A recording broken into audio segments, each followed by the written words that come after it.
Welcome to today's episode of In Conversation With, where I'm joined by Danny Attias. How are you? Very good, thank you very much. The third time that we've interviewed you, I think. Yeah. CIO water cooler, then a panel event this summer. On the rooftop. On the rooftop. It's a lovely day today, but I imagine it'll be a bit cold for it. Look, it's always lovely to see you. How are you?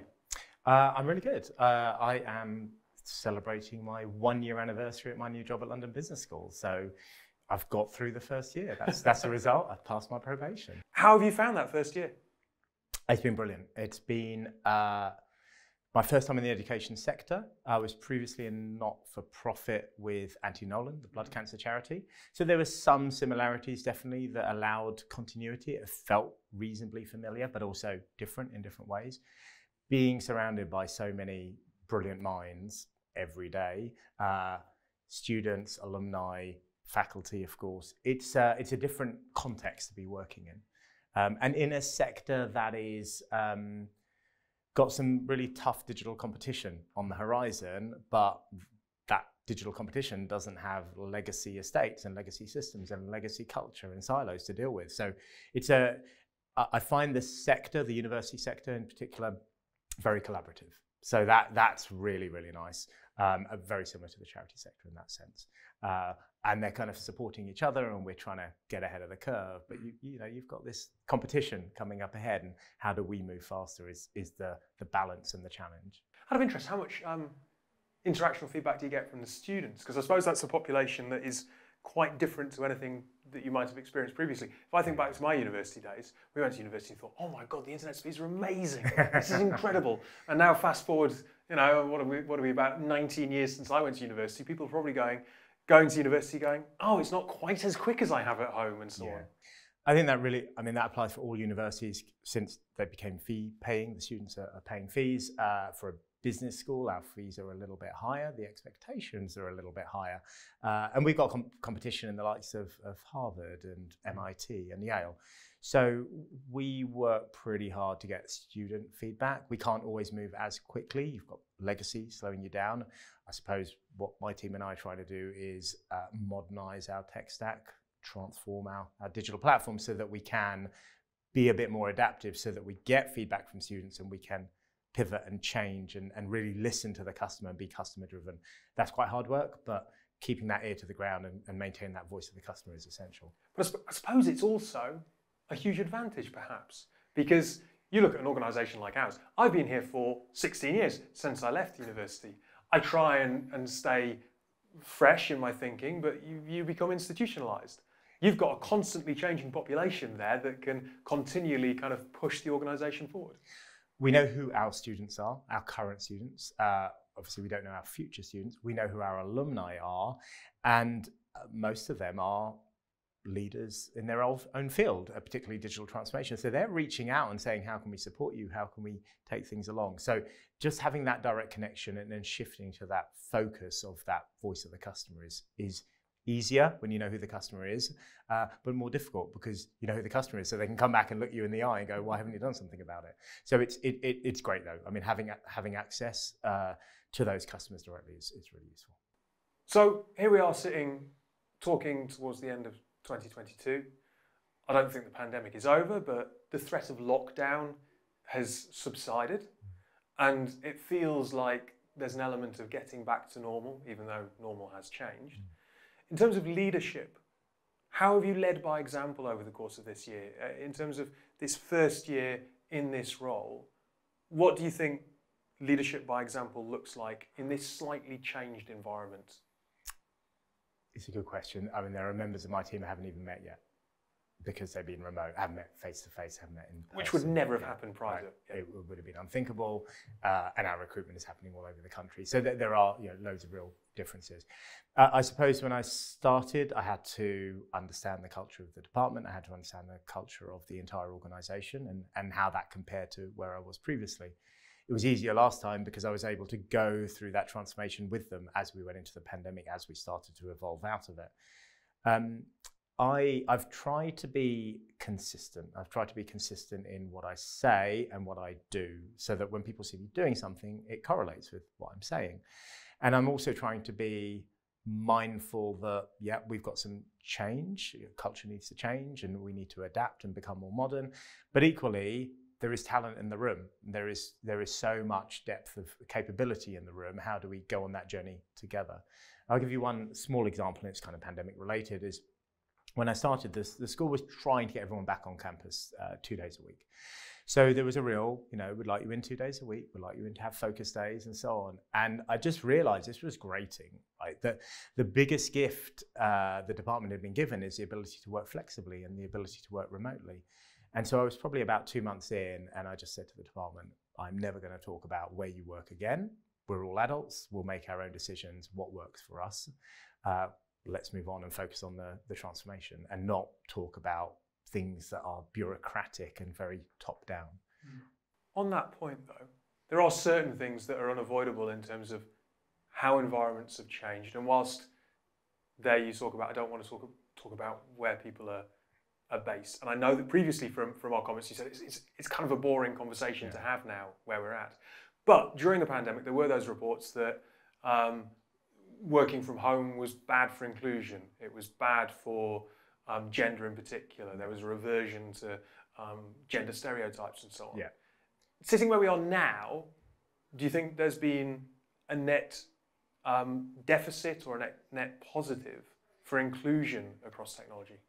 Across the industry, I don't know. I mean, it's difficult to say. I can only talk from my own experience, and I think that we have to work at inclusion, and I can talk a little bit about the types of things that I've done to try and shift the dial on inclusion and gender representation at seniority and so on. But let's not talk about where you have to work, where you have to be on any given day. That's boring. Let's create a reason, a pull, an attraction to come in. Let's create events that make it worthwhile. There is no doubt when you meet people face to face, there is more you can do. There is no doubt that if you're a team of developers and you're working remotely, you can be a hell of a lot more efficient as well. There are all these pros and cons, and kind of the discussion about them, I think the discussion about them can be boring. I think it's about what we make out of it. And we've got some people who the benefits of being remote all the time is huge on their personal life and their well-being, and others who like to come in and they're coming in every single day or 3 days a week. So I think we need to focus not on the where are they, but what opportunities are we giving people, and making sure people aren't receding into the background. Right? Is everyone looked out for? Is everyone getting an opportunity, or are the people who are coming in getting more opportunities than the people who aren't coming in? And what about new starters? How do we get them engaged? And just really constantly finding ways, and that changes and that adapts all the time. So as a C-suite leader in tech, what do you think the building blocks or the foundations of an inclusive environment, what must it include? So it has to include, and it's very hard, it's easier to say, it has to include brutal openness, transparency, integrity. So people have got to be able to say what they feel. They have to be able to say what they think. If you don't have that, you don't know what's going on, right? You're guessing, you're second guessing what people are thinking, what they're feeling, what their aspirations are. I've had people that I've asked, what do you want to do? What are your aspirations? What do you want to become?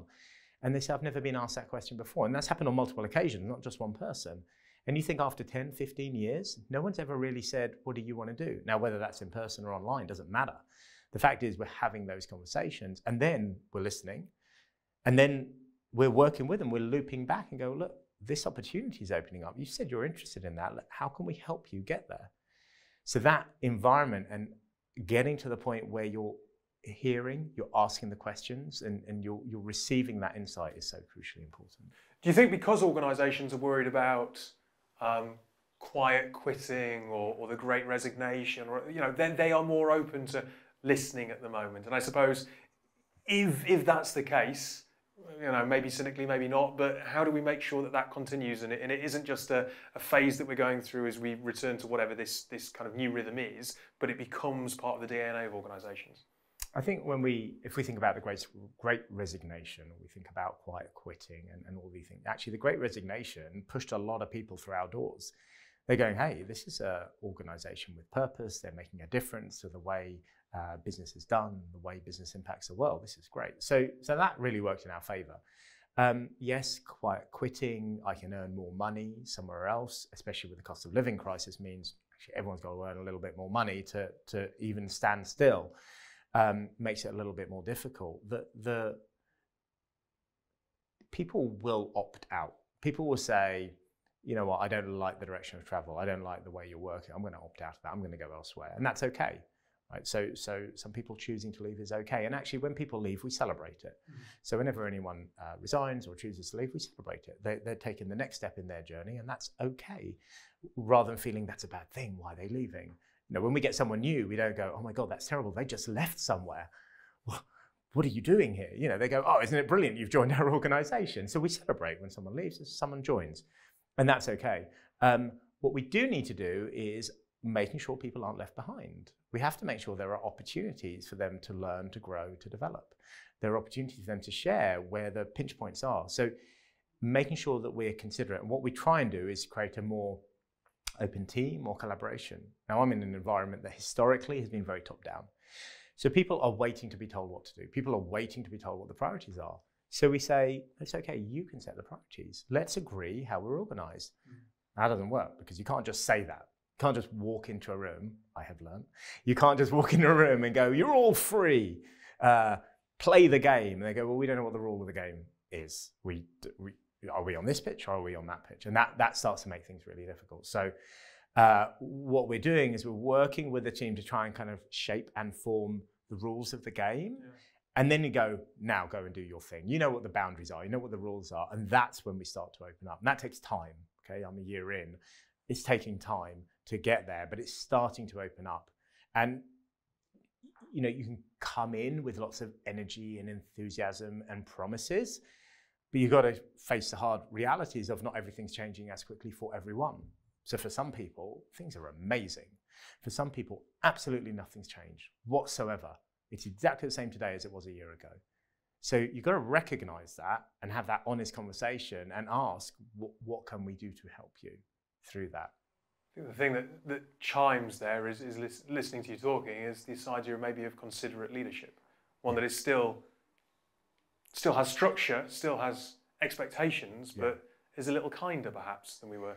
I spend, when I'm in, I spend a lot of time talking with people as much as I can, and not because I'm a leader and I should speak to people, because I'm genuinely interested, right? They've got an insight that we don't necessarily have. And spend a lot of time trying to take that conversation outside of I'm your boss and you know you're my employee, and really go, what do you want to do? And giving them advice. Sometimes that advice is you want to get out of here and do something completely different, or I can find you a better opportunity, or I can get you out of that team, which is going to really hurt that team in a bad way. But I'll give you one example. I've actually do this outside of my department. I do this across the whole organization. So some departments will kind of look at me and go, oh, hold on, why are you talking to people out of my department? But I'm looking for people who've got this kind of incredible raw talent. It's happened a few times now. But they're kind of stuck where they are in a particular department or a particular field. And I go, there's an opportunity there. The A is not being met, and you would be a perfect fit. You could make a fundamental difference. And create that opportunity and follow it through. And what was really interesting for me is I would have a conversation with our CEO, Dean, about opportunities like this, sometimes in his own department, on people he's really dependent on. And he goes, that's brilliant. That's doing what we say, that is developing. So he goes, well, we'll deal with it. We'll deal with the gap. That's okay. So getting that really from the top allows you to kind of cascade that culture all the way down. There's some consistency in messaging there. We've been talking for a little while that skill sets are changing in terms of the skills that organisations are looking for. Before we hit record, you mentioned that you're putting time and resource into an apprenticeship program, right? Yeah. So why is that? Okay. So we launched an apprenticeship program to the school. It's around data. So data literacy, data skills. Originally, the program was predominantly deep data skills, machine learning, Python, R, technical stuff. And I thought, well, that's okay, but it's not particularly accessible. And this is for existing staff, just to say, at the moment, and I'll explain why. But that's okay, but it's not particularly accessible, because how do you get people who've got all this energy, they understand the organization, they need to learn data skills. Most, not all, but most of them are not going to say, yeah, sure, sign me up for some coding and machine learning, right? They're going to go, that's for the technical people. So I worked with a partner to create a simplified version of that course, pretty much the first half spread over a year.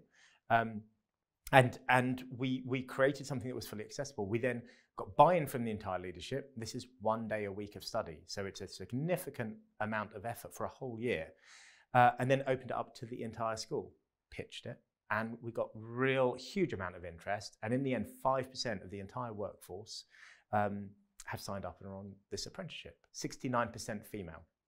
Now that wouldn't have happened, and I know because I've got the data, that wouldn't have happened if we just gone in with the machine learning and the coding. So creating that, and now all the school gets the benefit of retention, of a more engaged employee, and people who really understand data to help us go through our digital transformation. But the individuals get an opportunity to really take a complete turn on their careers, that they may be doing an administrative role which is predominantly focused on spreadsheets. Now they've got some serious data skills, which is going to make them significantly more marketable and enable their development in the future. I mean, just speculating, there's often those stats that men will apply to jobs that they don't have the skills for far more readily than women. Is there something about apprenticeships, because you're not applying, you're going through a program that gives you skills that I suppose can help build a more equitable workforce? There's an element of that, but there's also an element of click here if you're interested to just find out more. Yeah. Now I've got all the names of the people who clicked to say they found out more. Now I look at the gap between the people that were interested to find out more but didn't follow up. There'll be a misbalance of male and female there. So I go and speak to them one by one, anywhere in the organization, and go, so what drew your attention? And they're like, oh, I don't think I'll be good enough. I think that'll be too complicated. I don't think my boss will give me enough time. Like, we will clear the deck. We will support you. We will give you a coach. And then really encouraging them. And we did that with a number of people and got them signed up. Otherwise, if you just kind of put it out there and go, here's a software engineer role, apply, and you get 80% male, and you go, well, they're mostly male, what can I do about it? You've got to go out and put in the effort to get that balance. So another example is I'm a really big fan of people who mid-career retrain as software developers. Because again, that accessibility, not accessibility, but that diversity in the applicant pool, and also that lived experience. They might have been a teacher or a lawyer or worked in marketing, a whole load of different backgrounds. And now they've got these software development skills, and they're usually pretty good. And you know what? They're up to date. They're not carrying any baggage. They're not carrying 20 years. They're not carrying 20 years of software development experience, but they're also not carrying 20 years worth of software development practice baggage, and bringing those people into the organization. So in fact, when I started a year ago, I said, one of the things I said to the department is I'd got my last team up to 50% female, software development team, sorry, up to 50% female. And the existing developers freaked out. They're like, well, because we were at 12.5%. They're like, I assume you're going to increase the size of the team then? Are we going to lose our jobs to make space for women in the team? What's going on here? And I'm like, it's fine, it'll get there. Now, a year on, we are at 44% female in that same team. Haven't fired anyone, right?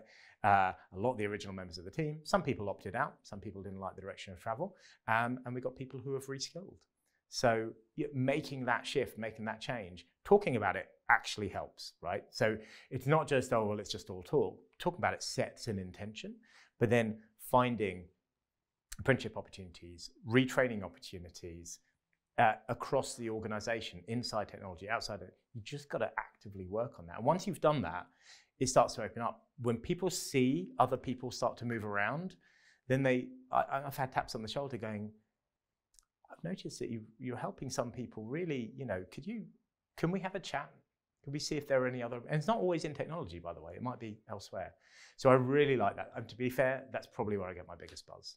So out of everything that I do, the ability to help someone on the next step. I've been very lucky in my career. A lot of that comes from privilege. Some of that comes from competence as well. But white, male, privately educated. I've had every opportunity at my doorstep. So if you go, no, it's just talent. It's not just talent, right?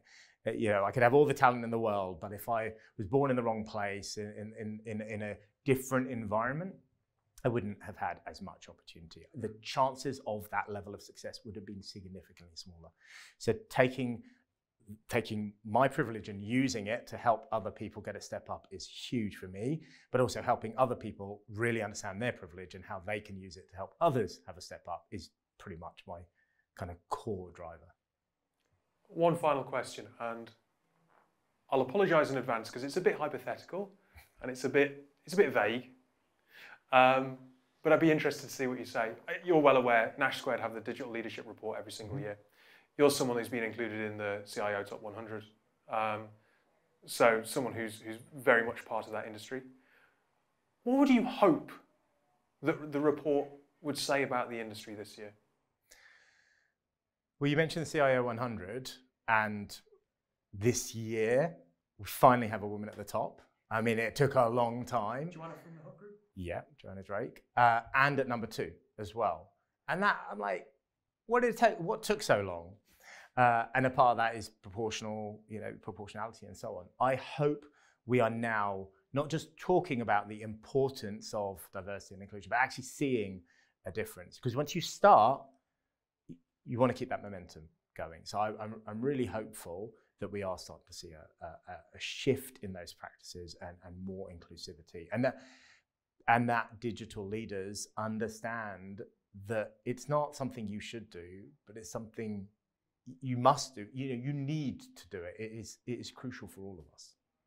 Look, it's been an absolute pleasure to speak to you, as it always is. Thank you, Dave. Thank you for taking the time to come into our pop-up studio. Appreciate it. If you've enjoyed today's episode of the show, please do have a look around the website. There's plenty more content.